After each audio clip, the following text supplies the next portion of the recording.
Hola, bienvenidos a Esquina Literaria. Estamos leyendo este libro de George Orwell, 1984. Hoy vamos a iniciar la segunda parte, espero que les guste. Segunda parte. A media mañana, Winston salió de su cabina para ir a los lavabos. Una figura solitaria avanzaba hacia él desde el otro extremo del largo pasillo brillantemente iluminado. Era la muchacha morena. Habían pasado 4 días desde la tarde en que se la había encontrado cerca de la tienda. Al acercarse vio Winston que la joven llevaba en cabestrillo el brazo derecho.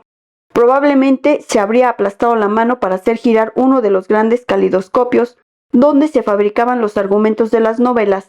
Era un accidente que ocurría con frecuencia en el departamento de novela. Estaban separados todavía por 4 metros cuando la joven dio un traspié y se cayó de cara al suelo, exhalando un grito de dolor. Por lo visto, había caído sobre el brazo herido. Winston se paró en seco. La muchacha logró ponerse de rodillas. Tenía la cara muy pálida y los labios, por contraste, más rojos que nunca.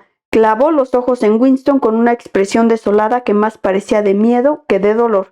Se acercó a ella instintivamente para ayudarla. Winston había sentido el dolor de ella en su propio cuerpo al verla caer, con el brazo vendado. ¿Estás herida?, le dijo. No es nada, el brazo. Estaré bien enseguida.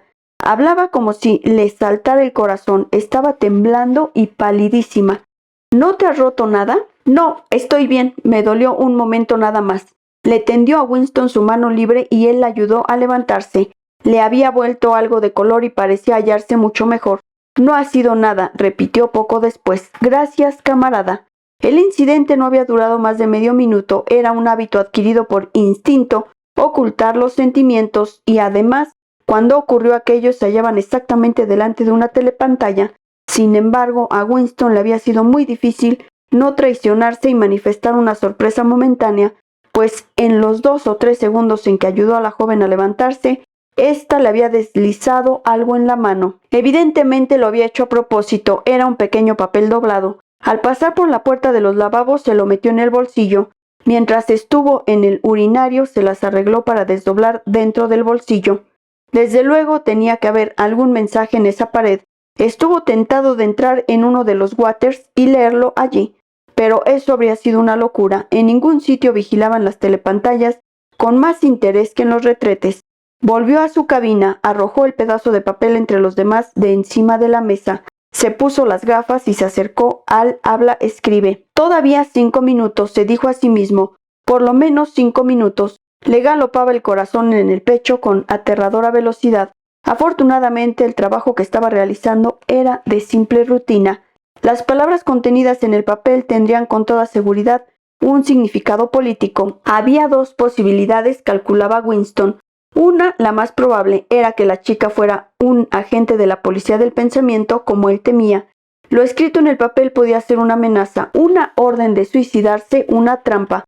Pero había otra posibilidad, aunque Winston trataba de convencerse de que era una locura, que este mensaje no viniera de la policía del pensamiento, sino de alguna organización clandestina. Quizá existiera una hermandad, quizá fuera aquella muchacha uno de sus miembros. Le latía el corazón y le costaba un gran esfuerzo conseguir que no le temblara la voz mientras murmuraba las cantidades en el habla-escribe. Cuando terminó, hizo un rollo con sus papeles y los introdujo en el tubo neumático. Habían pasado 8 minutos, se ajustó las gafas sobre la nariz, suspiró y se acercó el otro montón de hojas. Encima estaba el papelito doblado, lo desdobló. En él había escritas estas palabras con letra impersonal. Te quiero. Winston se quedó tan estupefacto que ni siquiera tiró aquella prueba delictiva en el agujero de la memoria. Cuando por fin se dispuso a hacerlo, aunque sabía muy bien cuánto peligro había en manifestar demasiado interés por algún papel escrito, volvió a leerlo antes para convencerse de que no había soñado. Durante el resto de la mañana le fue muy difícil trabajar. La comida en la atestada y ruidosa cantina le resultó un tormento. La tarde fue más soportable. Después de comer recibió un delicado y difícil trabajo que le había de ocupar varias horas y acaparar su atención. Winston servía para estas cosas y durante más de 2 horas logró apartar a la joven de su mente. Entonces le volvió el recuerdo de su cara y sintió un rabioso e intolerable deseo de estar solo.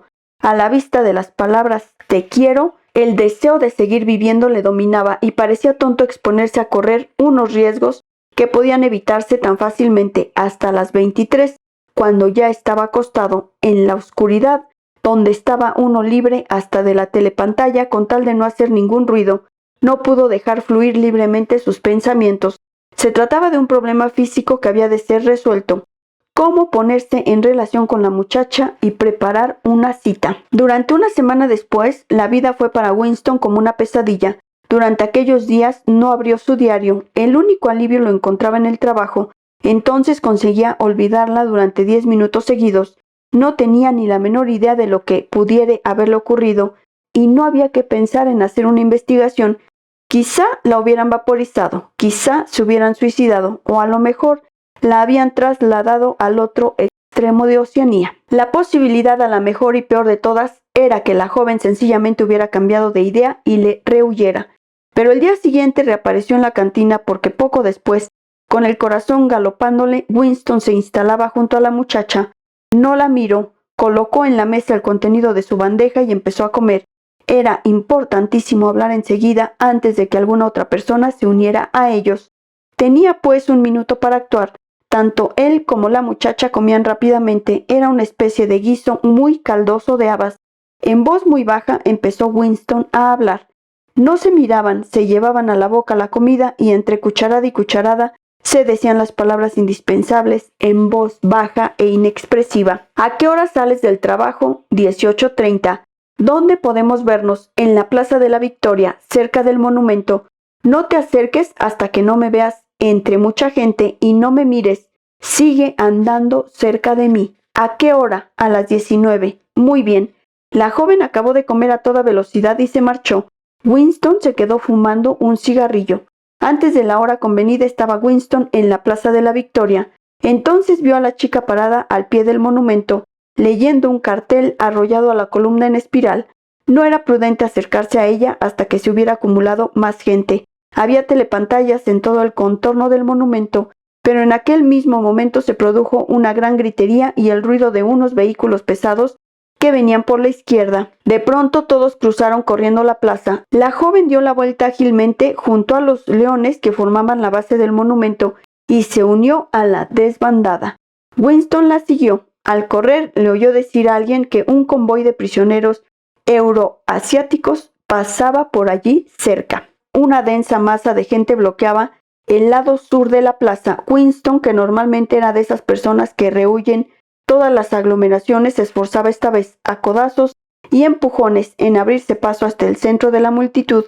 Pronto estuvo a un paso de la joven, estaban hombro con hombro y ambos miraban fijamente frente a ellos.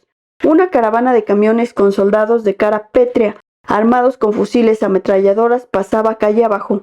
La muchacha apoyaba el hombro y el brazo derecho hasta el codo contra el costado de Winston. Sus mejillas estaban tan próximas que casi se tocaban. Ella empezó a hablar con la misma voz inexpresiva, moviendo apenas los labios.